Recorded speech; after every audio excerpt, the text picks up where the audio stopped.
Halo Sobat RSPAD, jumpa lagi dalam acara Ngobras, ngobrol bareng spesialis. Kali ini kita akan membahas tentang psoriasis vulgaris bersama Dr. Haira Afiangi, SPDVA. Beliau adalah dokter spesialis dermatologi, venerologi, dan estetika. Mari kita sapa narasumber kali ini, Dr. Haira. Apa kabar, Dok? Halo Mas Dimas, kabar baik? Halo Sobat RSPAD. Kita kan membahas psoriasis vulgaris, Dok. Kenapa sih kita harus bahas psoriasis vulgaris ini, Dok? Iya, jadi begini Mas Dimas. Psoriasis vulgaris ini penyakit yang sifatnya kronis. Kronis itu dia lama dan dia juga residif atau hilang timbul. Di RSPAD tahun 2023 kita ada hampir 900 pasien dengan psoriasis vulgaris. Dan tahun 2024 ini ada hampir 1000 pasien dengan psoriasis vulgaris di RSPAD. Karena itu kami tertarik untuk mengangkat kasus psoriasis vulgaris. Nah, menarik sekali ya, Dok, ya? Betul. Oke, Dok, ada beberapa hal yang ingin saya tanyakan, Dokter. Boleh. Sebetulnya psoriasis vulgaris itu apa sih, Dok? Nah, psoriasis vulgaris itu merupakan penyakit autoimun. Jadi penyakit autoimun itu seperti ini, Mas Dim. Di mana penyakit ini terjadi ketika sistem imun, harusnya sistem imun atau sistem kekebalan tubuh kita ini kan melindungi tubuh kita. Tapi ini malah dia menyerang sel-sel kulit kita atau sel-sel kita yang sehat. Sehingga terjadi gejala. Nah, pada penyakit psoriasis vulgaris, sistem imun yang diserang itu adalah organ kulit, Mas Dimas. Seperti itu. Oh, seperti itu ya, Dok. Terus bagaimana, Dok, tentang proses atau patogenesis yang terjadi tentang psoriasis vulgaris ini, Dokter? Jadi kalau untuk diketahui, sel kulit kita itu ada 3 lapis. Ada lapisan atas epidermis, lapisan tengah dermis, dan lapisan bawah hipodermis. Kalau di hipodermis adalah lapisan lemak, di dermis ini yang sering kita bilang dengan kolagen ya. Di sini banyak pembuluh darah gitu ya, saraf, dan di lapisan epidermis ini mengandung sel-sel. Nah, yang diserang ini adalah lapisan sel epidermis kita. Di mana lapisan sel epidermis kita ini ada 5, Mas Dimas. Ada lapisan basal paling bawah, spinosum, granulosum, lucidum, dan corneum. Dari lapisan basal ke lapisan atas, lapisan corneum itu adalah lapisan sel kulit mati. Dari atas ke bawah ini harusnya pada orang normal itu berkisar 1 bulan. Jadi kalau kurang lebih 3-4 minggu ya. Jadi kalau kita ngomongin penumpukan sel kulit mati seperti itu kurang lebih 3-4 minggu.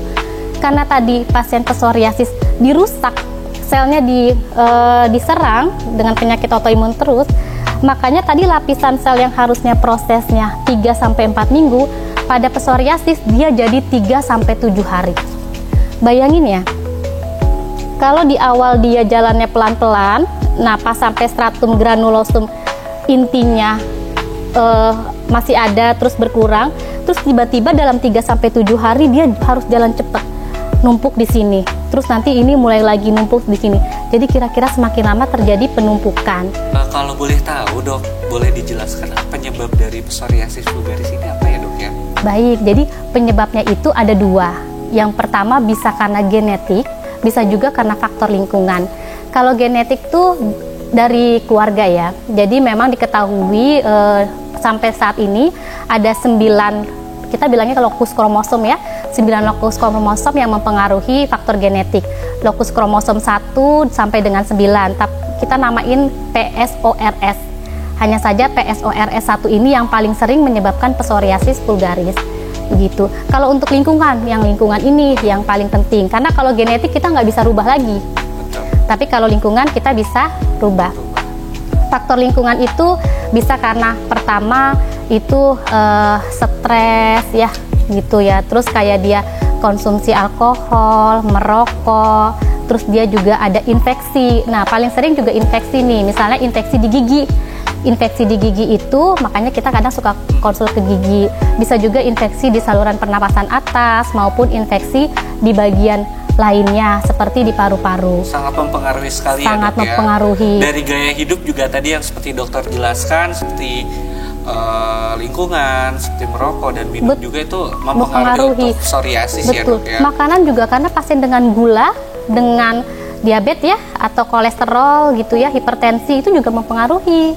gitu. Makanya bisa kita cegah kalau kita tahu faktor pencetusnya. Nah, Dok, biasanya psoriasis vulgaris ini tuh menyerang siapa saja sih, Dok? Bisa menyerang semuanya dari anak-anak sampai orang tua. Bisa menyerang juga laki-laki maupun wanita. Nah, untuk keluhannya yang timbul itu bagaimana ya, Dok, biasanya, Dok? Jadi kalau keluhannya harusnya itu kan sel kulit kita kan dalam 1 bulan nih. Tapi ini dalam 3-7 hari itu dia naik ke permukaan sehingga terjadi penumpukan. Nah, karena dimediasi oleh sistem imun sehingga terjadi peradangan terus-menerus, maka penumpukan tadi warnanya bercak merah, Mas Dimas. Bercaknya merah, terus nanti dia ada lapisan tebal, kita bilangnya squama, yang lapisan tebalnya sendiri berwarna putih keperakan. Nah, itu putih keperakan karena tadi inti dari selnya itu belum sampai hilang, udah naik ke atas gitu ya. Betul, gitu. Dan dia biasanya juga disertai gatal. Kan kalau peradangan kan ada gatal. Lokasinya nih, khasnya lokasinya bisa di kulit kepala, ya, bisa di daerah siku, di daerah lutut, terus bisa juga di daerah punggung, di daerah bokong ataupun genital. Di sela-sela bagian area yang tertutup seperti itu ya, Dok ya? Iya, betul. Daerah tekanan juga ya. Ini kan kadang kita biasa menekan ya gitu. Dan psoriasis juga bisa di kuku loh. Di kuku, di sendi-sendi juga bisa, Mas Dimas. Nah, Dok, ada pertanyaan lagi nih, Dok. Apakah ada macam-macam jenis dari psoriasis itu sendiri, Dok? Iya, Mas Dimas. Jadi aku jelasin ya. Psoriasis vulgaris itu ada beberapa macam. Kalau tadi kita ngomongin psoriasis vulgaris ya, yang khasnya gitu. Ada juga namanya psoriasis gutata. Jadi dia bercak merah tebal tadi, dia itu seperti tetesan air gitu, Bu. Paling sering di badan sama di ekstremitas.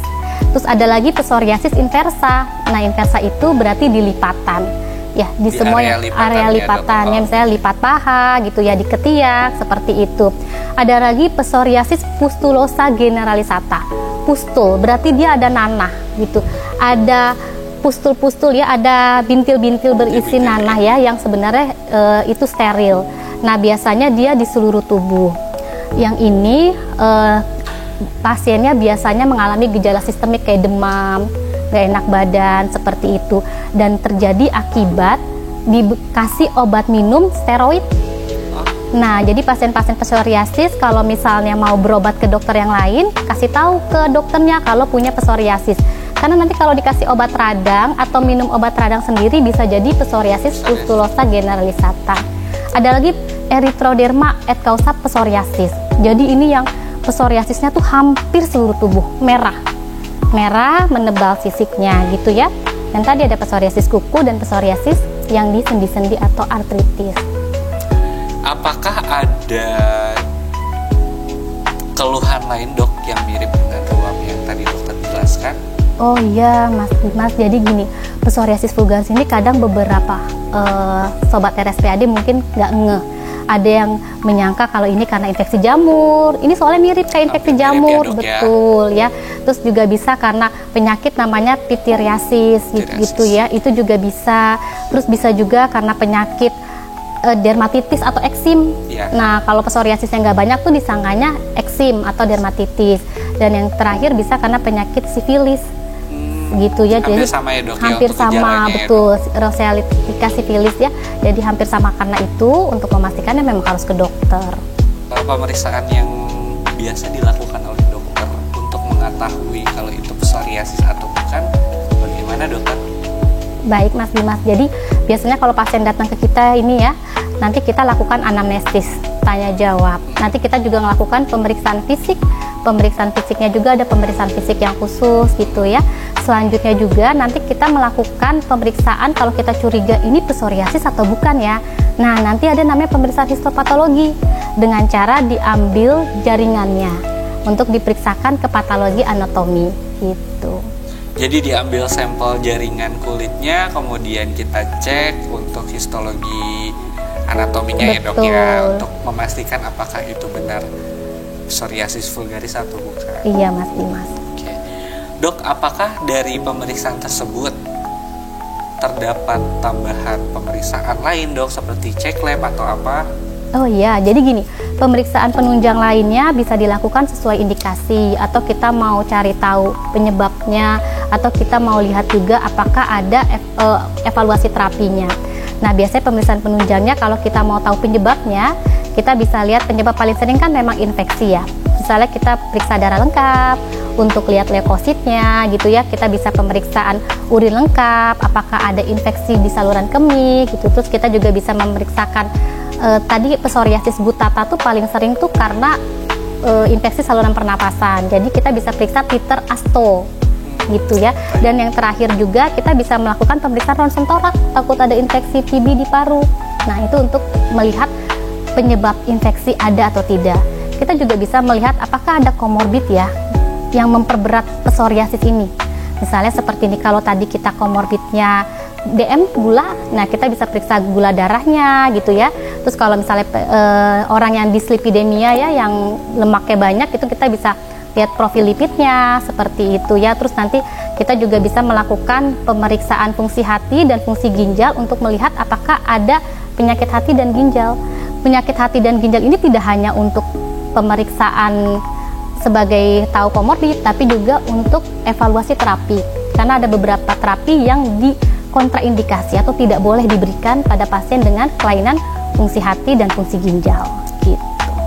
Jadi harus betul-betul di screening dengan tepat ya dok. Betul. Ya, supaya tidak salah diagnosa untuk psoriasis vulgaris ini, dokter. Iya Mas Dimas. Lantas untuk terapinya bagaimana, dokter? Oh iya, jadi terapinya gini, kita tuh kalau sudah dapat psoriasis vulgaris harus tahu nih Mas Dim, ini psoriasis vulgarisnya yang ringan, sedang, atau berat. Karena terapinya antara ringan, sedang, dan berat itu beda. Untuk mengkategorikan ini ringan, sedang, atau berat, ini kita mesti lihat dulu. Pertama kita lihat dari PASI, yaitu Psoriasis Area Severity Index. Jadi kita lihat itu seberapa banyak lesinya atau ruam-ruamnya di tubuh diukurkan, terus merah-merahnya seperti apa gitu ya. Nanti dilihat, dihitung, ada hitungannya. Selain lihat PASI juga, biasanya pasien-pasien yang ringan itu PASI-nya tuh nggak seberat sama yang sedang atau berat. Kalau untuk gampangnya gini, kalau pasien dengan sedang dan berat itu dia selain PASI-nya lebih luas, yang kedua dia ada keluhan juga di wajah gitu ya, bisa di wajah gitu ya, keluhan di telapak tangan, telapak kaki, karena itu area yang sulit diobatin. Terus pasien juga dengan psoriasis pustula generalisata, itu pasti sedang atau berat, dan pasien dengan erythroderma psoriasis juga. Nah, kalau kita sudah tahu ini ringan, sedang, atau berat, pengobatannya berbeda. Kalau ringan cukup fototerapi. Nah, di RSPAD ini ada fototerapinya nih Mas Dim. Nanti bisa dilakukan fototerapi, terus nanti kita kasih obat oles. Obat olesnya bisa pelembab gitu ya, yang dipakai 2 kali sehari sehabis mandi. Nanti juga ada obat untuk ngatasin peradangannya gitu ya. Ada keratolitik atau untuk angkat itu tadi yang menebal tadi gitu ya. Nanti banyak obatnya sesuai dengan kondisi pasiennya tadi. Nah, kalau misalnya itu ringan tadi ya, yang fototerapi dan obat oles. Jadi kalau psoriasis vulgarisnya sedang atau berat, itu kita bisa menggunakan fototerapi, obat oles, dan obat minum. Obat minumnya bisa juga yang konvensional kayak MTX atau methotrexat, siklosporin, ataupun azathioprine yang ada di SPAD. Untuk agen biologis juga kita ada. Agen biologisnya itu yang disuntik Mas Dim. Di sini kita ada agen biologis, namun untuk pemeriksaan obat minum dan agen biologis memang harus ada pemeriksaan khusus untuk mendapatkan itu, seperti itu. Jadi harus dengan pemeriksaan dokter dulu, baru nanti dokter bisa memberikan terapi gitu. Betul, ya dok ya. Betul, yang mana ya. Nah dok, apabila pasien telah dilakukan pemeriksaan dan kemudian ditegakkan diagnosa psoriasis, dokter, apakah pasien tersebut harus dirawat inap atau boleh pasien tersebut rawat jalan, dok? Jadi beberapa pasien yang 1000 tadi dalam setahun itu banyak yang rawat jalan Mas Dimas, tapi ada beberapa pasien juga yang kita rawat inap yang sesuai dengan indikasi, seperti pasien dengan psoriasis pustulosa generalisata, di mana seluruh tubuhnya dia ada pustul-pustul atau nanah-nanah ya, sehingga ini akan menyebabkan yang ditakutkan kan infeksi sistemik ya gitu, makanya dirawat. Ada lagi psoriasis yang erythroderma, suhu tubuhnya kemerahan dengan lesi psoriasisnya. Nah, ini juga harus dirawat karena nanti mengganggu keseimbangan cairannya juga gitu. Ada lagi psoriasis dengan poliartritis dan ini yang aktif. Nah, itu bisa dirawat seperti itu. Dan psoriasis yang sudah pengobatan apapun dirawat jalan tidak terkontrol, malah dia mendapatkan komplikasi atau efek samping, kita bisa rawat untuk mengevaluasinya gitu. Untuk pertanyaan terakhir dok, kita sampaikan ke Sobat RSPAD dokter. Bagaimana dok pesan dokter untuk pasien atau keluarga pasien tentang edukasi psoriasis vulgaris ini?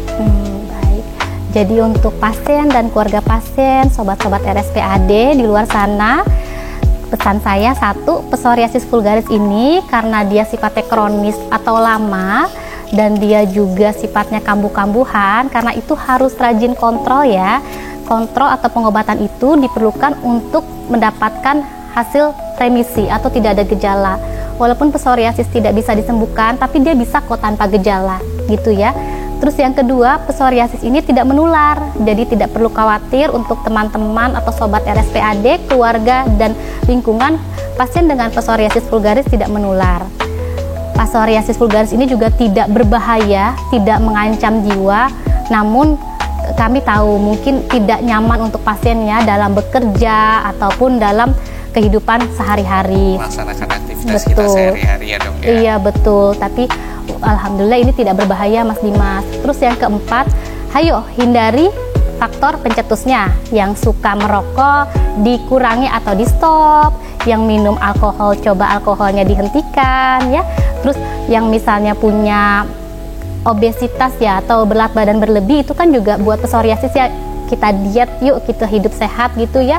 Terus kalau misalnya nanti ada yang punya darah tinggi atau penyakit lainnya, coba kontrol ke dokternya yang berkaitan seperti itu. Dan yang punya stres gitu, coba dikonsultasikan stresnya, karena selagi masih ada pencetusnya itu nanti akan susah sembuhnya gitu ya. Dan yang terakhir, pola hidup sehat dengan olahraga, istirahat, dan kita punya organisasinya. Psoriasis itu punya banyak organisasinya, teman-teman bisa lihat ada di media sosial untuk bergabung, bisa berbagi gitu ya bersama teman-teman psoriasis. Menarik sekali ya dok pembahasannya. Jadi balik lagi, ini tentang gaya hidup kita sehari-hari ya dok ya, yang biasa kita lakukan seperti kayak merokok, minum, atau stres, tingkat stresnya Ngaruh sekarang itu mempengaruhi sekali ya untuk faktor pencetusnya. Bagi sobat RSPAD yang memiliki gejala atau keluhan yang serupa, boleh dikonsulkan ke fasilitas kesehatan terdekat atau langsung datang ke RSPAD Gatot Subroto di Poliklinik Kelamin di lantai 4 RSPAD Gatot Subroto. Sayang sekali ya dok, waktu diskusi kita sudah habis dok, tapi sepertinya memang kurang lama kita diskusi untuk psoriasis ini dokter. Nanti lamanya di Poliklinik boleh. Baik, sekian acara Ngobras kali ini, sampai jumpa lagi di acara Ngobras selanjutnya. Salam sehat, bersyukur.